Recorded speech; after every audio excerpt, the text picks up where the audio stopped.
Hello guys, ito pala yung unit natin ngayon, Toyota Fortuner. Ang problema nito ay overheat.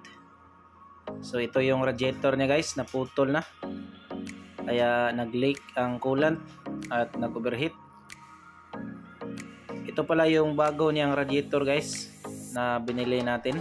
At papalitan na rin natin ang thermostat kasi hindi pa ito napalitan.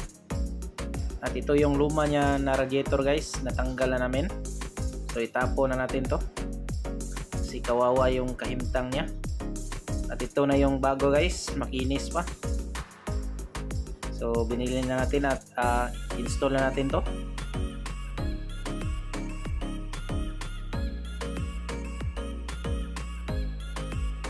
Fast forward, ayan guys, nilagyan na natin ng coolant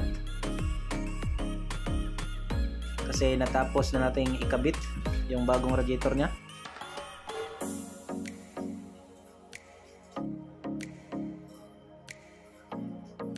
At pagkatapos ay paandarin natin guys at i-observe natin kung mag-overheat pa ba to.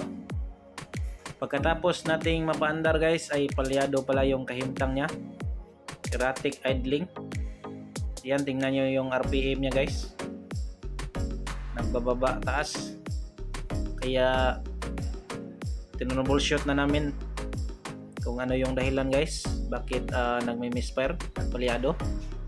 Nagpapa-power balance tayo.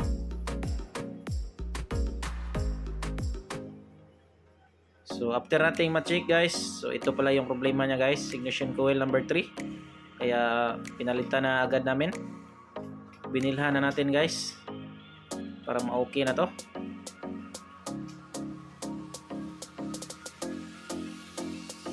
At pagkatapos nating palitan ng ignition coil guys ay na-okay na. So ayan guys, test drive na natin to. Tingnan natin kung wala na bang problema guys, nasolve na ba lahat ng problem, hindi na ba mag-overheat. So okay na guys, problem solved. Maraming salamat sa panonood. Babush!